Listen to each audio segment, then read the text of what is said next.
வணக்கம் நேர்களே, நான் உங்கள் ஆஸ்ட்ரோ பூர்ணா. இன்னைக்கு நாம பார்க்கக்கூடிய சிறப்பு தலைப்பு செவ்வாய் பயிற்சி.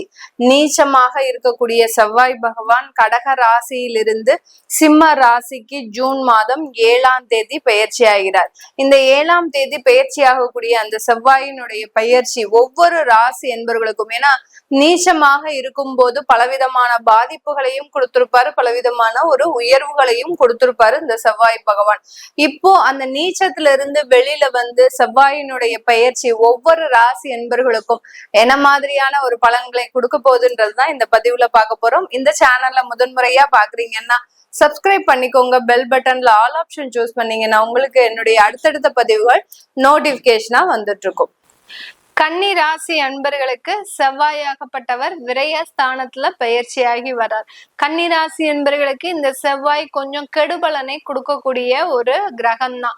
ஏன்னா உபஜயஸ்தானத்திற்குரியவர், 3ஆம் இடத்திற்குரியவரும் அடுத்து அஷ்டமாதிபதியும் இந்த செவ்வாய். இதனால் வரைக்கும் 11ஆம் இடத்துல நீச்சமாக இருந்து எல்லா தொந்தரவுகளையும் கொடுத்திருப்பாரு. அதாவது உங்களுக்கு ஆர்டர் கைகூடி வரும், கடைசி நேரத்துல கேன்சல் பண்ணியிருப்பாங்க. தொழில் சம்பந்தமான வாய்ப்புகள் கை நழுவி போகிறதுக்கு உண்டான அதிகப்படியான அமைப்புகள், வேலையில இன்டர்வியூக்கெல்லாம் எல்லாத்துக்கும் போயிட்டு அங்க போய் ஃபெயிலியர் ஆகிறதுக்கு உண்டான ஒரு பயமும் பதட்டமும் அங்க வந்து அந்த இடத்துல என்ன செய்வது அறியாதுன்னு அந்த இடத்த அப்படியே நீங்க கேன்சல் பண்ணிட்டு வரக்கூடிய ஒரு தருணம். இதெல்லாமே இந்த ராசி என்பர்களுக்கு கடந்த காலத்துல இருந்திருக்கும். கன்னி ராசி என்பர்கள் யாராவது இன்டர்வியூல ஃபெயில் ஆகுவாங்கன்னு சொன்னா நம்புற மாதிரி இருக்கா? அந்த அளவிற்கு ரொம்ப திறமையும் ஒரு ரொம்ப புத்திசாலித்தனமும், எந்த இடத்துல எப்படி பேசலாம், எந்த காரியத்தை சாதிக்கலாம் அப்படின்ற மாதிரியான ஒரு துரிதமான ஒரு திறமை உடையவர்கள். இவர்களுக்கே அந்த இன்டர்வியூல பயம், இன்டர்வியூல ஏதோ ஒரு குறைபாடு இருக்கு அப்படின்னா இது இவர்கள் மனம் சார்ந்த பிரச்சனை கிடையாது, கிரகங்கள் சார்ந்த பிரச்சனை. அந்த 11ஆம் இடத்துல அந்த செவ்வாய் நீச்சமாக இருக்கும் போது மிக பெரிய அளவுக்கு அந்த பிரச்சனைகளை கொடுத்திருப்பாரு. அடுத்து மறு திருமண வாழ்க்கை கடந்த 5 மாதங்களாக உங்களுக்கு பெரிய ஏமாற்றத்தை கொடுத்திருக்கும். நல்லா வாழ்க்கை வாழணும்னு நினைச்சு நீங்க தேடி தேடி கண்டுபிடிச்சு அந்த 2வது திருமணம் பண்ணிருப்பீங்க.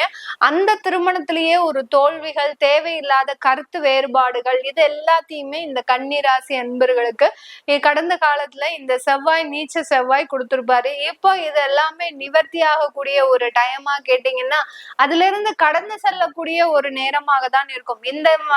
இந்த நாட்களும் கடந்து போகும் அப்படின்னு சொல்லுவோம் இல்லையா?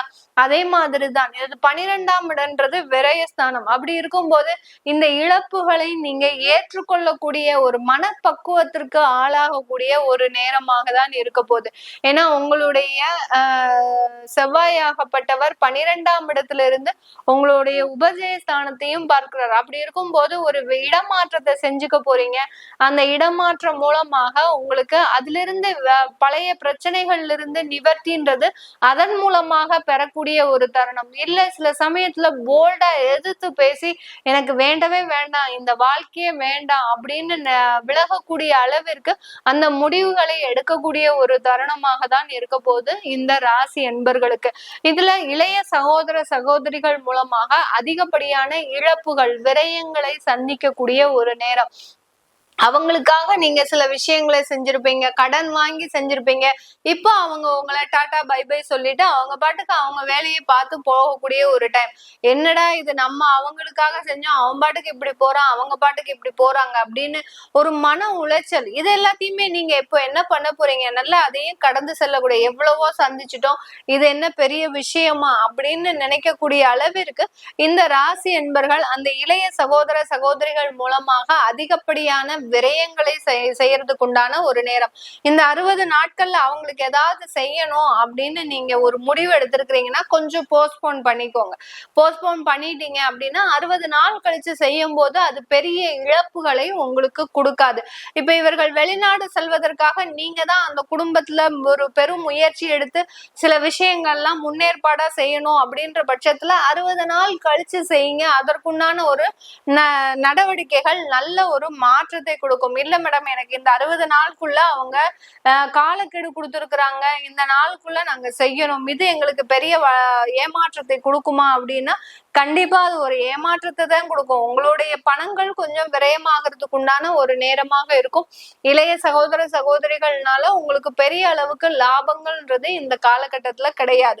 அடுத்து உங்களுடைய ருணரோக சத்ருஸ்தானத்தை பாக்குறதுனால கண்டிப்பாக உங்களுக்கு இந்த காலகட்டம் கடன் அளவு அதிகரிக்கக்கூடிய ஒரு நேரம். கன்னிராசி என்பர்கள் இந்த காலகட்டம் 60 நாட்கள்ல எவ்வளவு கம்ப்ரஸ் பண்ணி உங்க செலவுகளை குறைக்க முடியுமோ குறைங்க. இல்லாட்டி கடன்னால சில விஷயங்கள்ல மாட்டிக்கக்கூடிய ஒரு நேரமாக இருக்கும். தொழில் சம்பந்தமான கடன்கள் வாங்குங்க, அது ஒரு பெரிய பிரச்சனையே கொடுக்காது. ஏன்னா இந்த செவ்வாயாகப்பட்டவர் உங்களுடைய உபஜய ஸ்தானாதிபதி தான். அதனால உங்களுக்கு அந்த தொழில் சம்பந்தமான சில கடன்களை வாங்கும் போது அதுல மாற்று ஏற்பாடுகள்ன்றது இந்த காலகட்டம் இந்த ராசி என்பர்களுக்கு கிடைக்கக்கூடிய ஒரு நேரமாக இருக்கும். 12ஆம் இடத்துல இருந்து உங்களுடைய 7ஆம் இடத்தையும் பார்க்கறதுனால இதுவரைக்கும் இருந்த திருமண தடைகள் இந்த ராசி என்பர்களுக்கு வெகுவாக விலகக்கூடிய ஒரு நேரமாக இருக்கும். ஏற்கனவே 7ஆம் இடத்துல சனி பகவான் இருக்கிறதுனால இப்பதான் அவர் மெதுவா நகர்ந்து வந்துட்டு இருக்கிறாரு உங்களுக்கு உண்டான திருமண தடையை நீக்கிறதுக்கு. இப்போ இந்த செவ்வாயினுடைய பார்வையும் சேர்ந்து வர்றதுனால கண்டிப்பா உங்களுக்கு திருமண தடைகள் நீங்க எதிர்பார்க்கிற அளவுக்கு உங்க உள்ளூர்லயே எல்லாம் வேலை அதாவது வரன்கள் கிடைக்காது. வெளியூர் வெளிநாடு வெளி மாநிலம் சம்பந்தப்பட்ட வரன்கள் தான் கண்டிப்பா கிடைக்கும். அத ரொம்ப சந்தோஷமா ஏற்று நீங்க இருந்தீங்க அப்படின்னாலே நல்ல ஒரு வளர்ச்சிகரமான ஒரு வாழ்க்கையாக தான் இந்த ராசி என்பர்களுக்கு இந்த காலகட்டம் இருக்க போகுது. இந்த செவ்வாயினுடைய பெயர்ச்சி இந்த ராசி என்பர்களுக்கு அதிகப்படியான ஒரு வேலை மாற்றத்தை வெளிநாடு மாற்றத்தை கொடுக்கறதுக்கு உண்டான ஒரு நேரம். நிறைய பேர் பாத்தீங்கன்னா இந்த 60 நாள்ல நிறைய விசா வாங்குறது, அடுத்து பாத்தீங்கன்னா ஆபீஸ்ல நீங்களாவே வாலண்டரியா போய் சில ஆன்சைட் ஜாப் வாங்குறது, இது எல்லாத்தையுமே செய்யக்கூடிய ஒரு டைமாக தான் இருக்க போகுது. ஏன்னா 12ஆம் இடத்துல இருந்து அது செவ்வாய் ஆக்டிவேட் ஆகுறதுனால வெளிநாடு சம்பந்தப்பட்ட வளர்ச்சிகள்ன்றது இந்த ராசி என்பர்களுக்கு அதிகமாக இருக்கக்கூடிய ஒரு நேரமாக தான் இருக்கும். இது எல்லாமே நம்ம கோச்சார நிலவரப்படி பலன்களை சொல்லியிருக்கிறோம். உங்களுடைய ஜனனகால தசாபுத்தி பலன்களை பார்க்கணும் அப்படின்னு விருப்பப்பட்டாலும் உங்களுடைய குழந்தைகளுக்கு நியூமராலஜி படி பேர் வைக்கணும், குழந்தைகளுக்கு ஜாதகம் எழுதணும் அப்படின்னு விருப்பப்படுறவங்களும் கீழே இருக்கிற நம்பருக்கு வாட்ஸ்அப்ல அப்பாயின்மெண்ட் வாங்கிக்கிட்டு நீங்க என்கிட்ட கன்சல்ட் பண்ணிக்கலாம். உங்களிடமிருந்து விடைபெறுவது உங்கள் ஆஸ்ட்ரோ பூர்ணா. நன்றி, வணக்கம்.